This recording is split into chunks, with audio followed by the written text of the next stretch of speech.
Again welcome करता हूं एक नई वीडियो के साथ। दोस्तों जैसा कि आपको पता ही है कि एनालिस्ट साजन करके मेरा एक टेलीग्राम चैनल है, उसके ऊपर रात को ही मैंने पोस्ट किया था कि टाटा मोटर में आप अलर्ट हो जाइए। ये मैंने आपको बता दिया था और कहा था कि वीडियो जो है वो सुबह आ जाएगी। तो आपने आज देखा होगा कि टाटा मोटर के अंदर क्या हुआ। चलिए देख लेते हैं। तो ये है टाटा मोटर का स्टॉक जो कि आज काफी ऊपर गया, 56 रुपीज तक, 356 तक गया, लेकिन वहां से डाउन आ गया। तो ऐसा क्या था कि मुझे पता था कि ये स्टॉक ऊपर नहीं जाएगा? ऐसा क्या था जो मैंने पहले ही रात को ही ये चीज़ मैसेज मैंने पोस्ट कर दिया था टेलीग्राम पे। अगर आप मेरे साथ टेलीग्राम पे नहीं जुड़े हैं तो मैं बता दूं, आप एनालिस्ट साजन करके टेलीग्राम सर्च कीजिए, आपको मिल जाएगा, या फिर डिस्क्रिप्शन में भी आपको इसका लिंक मिल जाएगा। ठीक है, तो आप प्रॉपर अपडेट ले सकते हैं। जो भी मुझे चीज़ स्टडी मेरी होती है वो तकरीबन मैं यहाँ पे शेयर करता रहता हूँ, ये बात ध्यान में रखिएगा। तो अभी मैं आपको बताने वाला हूं रीजन, और आप उसको समझिए ध्यान से और अपने जहन में उसको बैठा लीजिएगा। प्लस लर्निंग जरूर कीजिए और अर्निंग भी जरूर आप कर सकते हैं। तो दोस्तों जो टाटा मोटर का स्टॉक है, एक्चुअली मैंने रात को यानी कि 2 मार्च को मैंने इसकी स्टडी की थी, और कुछ डेटा पॉइंट्स के ऊपर जब मुझे ध्यान में कुछ चीजें आई तो उस बेसिस पे मुझे लगा कि अभी इस स्टॉक के अंदर एक मूव जो है वो नहीं आने वाला है, बल्कि ये थोड़ा सा ट्रैप हो सकता है आपके लिए। किसके लिए ट्रैप हो सकता है? छोटे प्लेयर्स के लिए। चलिए तो बढ़ते हैं टाटा मोटर के चार्ट एनालिसिस के ऊपर। करंटली इसका सिनेरियो क्या कहता है उस चीज को समझ लीजिएगा। देखिए आज जो कैंडल बनी है, बड़ी खतरनाक कैंडल बनी हुई है। याद रखिएगा जब भी ऐसी कैंडल बनती है तो उसकी जो पिछली कैंडल होती है, देखिए मैं आपको ये नहीं बताऊंगा ये कौन सी कैंडल है, कैंडल नहीं है, मुझे उसके साथ कोई लेना देना नहीं है और हमको लेना देना भी नहीं है। बस इतना ध्यान रखिएगा, जब ऐसी वाली कैंडल बनती है ये बहुत ज्यादा बेरिश कैंडल होती है, क्योंकि यहाँ पे बायर कोशिश करते हैं इसको बाय करने की, लेकिन इसको दबाया जाता है और नीचे की तरफ लाया जाता है। इसका मतलब यहाँ पे कौन जीतता है? बेयर्स जीतते हैं। बुल ने कोशिश की ऊपर ले जाने की, लेकिन यहाँ पे जीता कौन? बेयर। ऐसी वाली जब कैंडल बनती है तो जो भी उसकी पिछली कैंडल, जैसे कि ये कैंडल है, जैसे ही उस कैंडल का लो टूटता है तो हमेशा लोग सेल करते हैं और इस कैंडल का हाई स्टॉप लॉस होता है। ये बात ध्यान रखिएगा, ठीक है। तो बहुत ज्यादा बेरिश कैंडल है, तो क्या हमें ऐसा करना है या नहीं करना है उस चीज को समझ लीजिएगा। दोस्तों अभी जो इसका करंटली सिनेरियो है, सबसे पहले हम उसको समझेंगे, फिर मैं आपके साथ बात करूंगा कुछ डेटा पॉइंट्स की, जिसको आप ध्यान से समझ लीजिएगा। दोस्तों अभी अगर तो ये इस स्टॉक का हाई तोड़ देता है और इसके ऊपर क्लोजिंग दे देता है तो बड़ी अच्छी बात है। तब आपको इस कैंडल का स्टॉप लॉस डालना होगा, यानी कि जो 325 रुपीज का बनता है, और आप इसके रैली जो है वो पार्टिसिपेट कर सकते हैं। बट अगर ये ब्रेक हो जाता है तो आपको सेल करना है तो आप कर सकते हैं। फिर आपको इसी कैंडल का हाई जो है वो स्टॉप लॉस लगाना होगा। टारगेट इसमें होगा 308 का, और उसके बाद अगर ये 308 को भी ब्रेक करता है तो ये फिर 263 तक चला जाएगा। ठीक है, तो ये करंटली इसके अंदर सिनेरियो बन रहा है, ये बात ध्यान रखिएगा। अब जो चीज मैं आपको बताना चाहता हूं उसको थोड़ा सा आप लोग समझ लीजिएगा, आपके लिए काफी अच्छा होगा। दूसरी चीज मैं आपको एक चीज बता दूं कि सिर्फ कैंडल के बेसिस पे मैंने आपको नहीं कहा है कि सेल कर दीजिए। देखिए यहाँ पे एक ट्राइंगल पैटर्न बना हुआ है, ये ट्राइंगल पैटर्न ब्रेक किया है इस कैंडल ने। अब अगर इस कैंडल ने ब्रेक किया है तो इस कैंडल के नीचे चला गया तो फिर क्या होगा? इसका मतलब ये है कि इसने जो ऊपर की तरफ हमें रैली दिखाई कि मैं ऊपर की तरफ भागूंगी, वो रैली फेक थी। अब यहां पे लोगों के एसएल हिट किए जाएंगे। जब एसएल हिट होते हैं तो बड़ी तेजी के साथ होते हैं, इसीलिए मैंने कहा कि आपको ये टारगेट मिल जाएगा, क्योंकि फिर ये नीचे बेयर की ग्रिप में आ जाएगा। ये बात ध्यान में रख लीजिएगा। अब यहां पे बात करते हैं कुछ और इंपॉर्टेंट चीजों की, जिसको आपको जानना बहुत जरूरी है। दोस्तों कल इसके मैं डेटा पॉइंट्स को देख रहा था, और डेटा पॉइंट्स को जब मैंने देखा तो मुझे कुछ एक इंपॉर्टेंट चीज यहां पे देखने को मिली। याद रखिएगा, इसकी मैं 20 दिनों की एवरेज को देख रहा था। एवरेज कौन सी? इसका टर्नओवर, मतलब डेली बेसिस पे ट्रेड कितना हो रहा है उस चीज को ध्यान देख रहा था, और डिलीवरी को भी देख रहा था। तो दोस्तों मुझे यहां पे देखने को मिला कि इस लेवल से इसका जो टर्नओवर है और डिलीवरी है ये डिक्रीज होना शुरू हो चुकी है। दोस्तों ये लेवल था 274 रुपीज का। 274 से इसका टर्नओवर और एवरेज डिलीवरी डिक्रीज हो रही है, दोनों ही डिक्रीज होते जा रहे हैं। इसका मतलब क्या है, इस चीज को समझिए। देखिए यहां पे प्राइस क्या हो रहा है?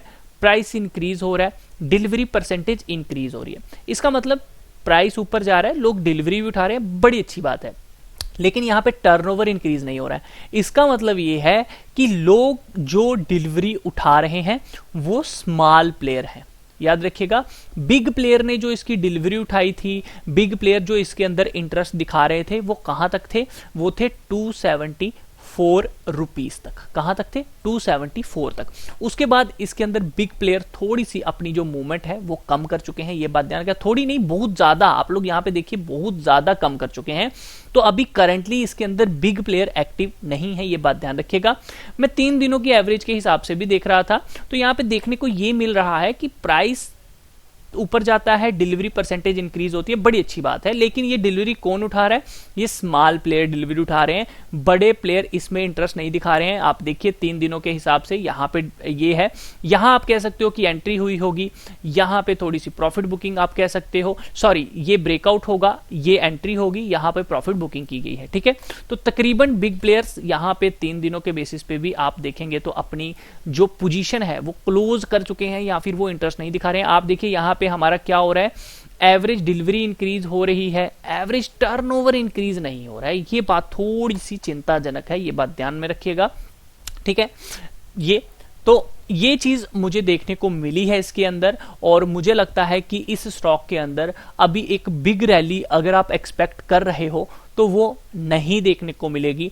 ये स्टॉक कुछ टाइम के लिए एक कंसोलिडेशन पीरियड के अंदर आ सकता है, तो आपको उस कंसोलिडेशन का वेट करना चाहिए और उस कंसोलिडेशन में ही आपको पोजीशन बनानी चाहिए। अब वो कंसोलिडेशन का कौन सा फेज हो सकता है?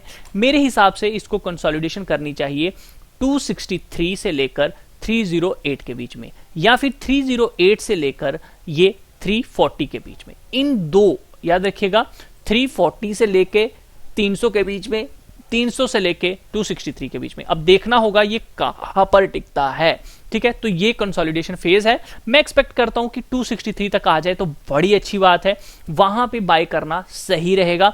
बाकी मैं आपको कुछ और डेटा पॉइंट्स यहां पे दिखाना चाहता हूं, उसको भी ध्यान में रख लीजिएगा। 3 महीनों का इसका जो बाइंग प्राइस है वो है 264 रुपीज। पिछले 20 दिनों का जो प्राइस है वो है 327 रुपीज। फरवरी मंथ में जो बाइंग हुई है वो 320 पे हुई है, पिछले हफ्ते जो बाइंग हुई है वो 321 पे हुई है। ये डेटा एज ऑन 2 मार्च 2021 का है, ये बात थोड़ी सी ध्यान में रखिएगा। अब मैं आपको कुछ ऑप्शन चेन का डेटा दिखाना चाहता हूं जो कि 2 मार्च का है, 3 मार्च की बात मैं यहां पे नहीं कर रहा हूं, यानी कि आज की बात नहीं कर रहा हूं।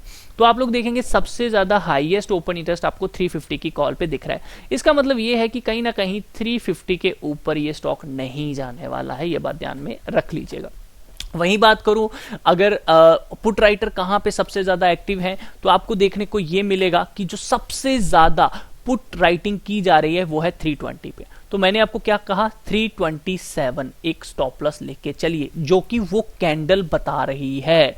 क्या बोला मैंने? ये कैंडल। तो याद रखिएगा ये 325, यानी कि बिग प्लेयर या जो भी कॉल राइटर हैं वो ये मानते हैं कि ये स्टॉक 350 के ऊपर नहीं जाएगा और नीचे की तरफ 320 के नीचे नहीं जाएगा। तो यही एक रेंज मैंने भी आपको कही, जो कि हमें चार्ट्स के ऊपर भी 308 के हिसाब से दिख रही है। तो ये स्टॉक इस महीने तकरीबन इसी में कंसोलिडेशन करने की कोशिश करेगा। तो इसके अंदर अपना पैसा मेरे हिसाब से अभी नहीं लगाना चाहिए, हमको वेट कर लेना चाहिए। एक बड़े मूव का अगर आप करना चाहते हैं तो हमें वेट करना चाहिए कि इसमें बिग प्लेयर कब एक्टिव होते हैं, तभी हमें इसके अंदर एंट्री लेनी चाहिए। जब भी मुझे दिखेगा कि बिग प्लेयर इसके अंदर एक्टिव होंगे मैं जरूर अपडेट करूंगा, अगर इस वीडियो पे मुझे 100 से ज्यादा लाइक आते हैं तो। ठीक है दोस्तों, तो ये है पूरी एनालिसिस जो मैंने आपके साथ शेयर की है। अब काफी सारे लोग सोचते हैं कि ये डिलीवरी डेटा, ये टर्नओवर डेटा हमको भी डाउनलोड करना है, मुझे भी एक्सेल पे इसको इंप्लीमेंट करना है, हम कहां से डाउनलोड करें हमें नहीं पता चलता। देखिए अगर आपको एक्सेल आता है तो आप ये सारी चीजें बना सकते हैं, जो चीजें मैंने यहाँ पे बनाई हुई है डिलीवरी बेसिस, या ठीक है 3 के साथ डिवाइड करना है, 3 दिन का आपको लेना है। अब अगर आपको ये नहीं पता कहां से डाउनलोड करना है तो मैं आपको डिस्क्रिप्शन में एक लिंक दे रहा हूं, समझ आया क्या.in, ये मेरी वेबसाइट है। इसमें आपको स्टॉक मार्केट करके और एक स्टॉक मार्केट डेटा करके लिंक मिलेगा। आप इस पेज पे आइए, यहाँ पे क्लिक कीजिएगा स्टॉक मार्केट डेटा पे, याद रखिएगा समझ आया क्या, ठीक है। और यहाँ पे देखिए ये है वॉल्यूम एनालिसिस एक्सेल शीट है मेरी, best intraday stock watch list है। आप एनएससी पे delivery quantity, high low traded quantity यहाँ से डाउनलोड कर सकते हैं, ये लिंक आपको मिल जाएगा एनएससी का। इसको कैसे इस्तेमाल करना है अगर आप ये भी देखना चाहते हैं तो ये वीडियो भी आप देख सकते हैं, यहाँ पे लगी हुई है, ठीक है। तो दोस्तों मेरे हिसाब से आप लोगों को मैंने बता दिया है कि शॉर्ट टर्म के लिए आप 327 रुपीज़ का स्टॉप लॉस लेके चलिए, इससे बड़ा स्टॉप लॉस ना लीजिएगा क्योंकि यही है, और ऊपर की साइड मैक्सिमम 350 रुपीज़ ही मुझे दिखता है, इससे ज़्यादा नहीं दिख रहा है। हाँ, ये हाई ब्रेक हो जाता है, वन डे इसके ऊपर क्लोज हो जाता है तो बड़ी तेजी हमें देखने को मिल सकती है, जो कि 400 तक हमें देखने को मिलेगी। तो उस बेसिस पे हम 327 का ही स्टॉप लॉस लेंगे, ये बात ध्यान रखिएगा, इससे बड़ा स्टॉप लॉस बिल्कुल भी मत लेके चलिएगा, ठीक है। तो मुझे लगता है 350 के ऊपर ये जो हाई इसका है 360 कुछ आज जो लगा है 357, ये ब्रेक होता है, इसके ऊपर एक कैंडल क्लोज होगी तो हमें बड़ी तेजी के साथ ये स्टॉक भागता हुआ नजर आएगा।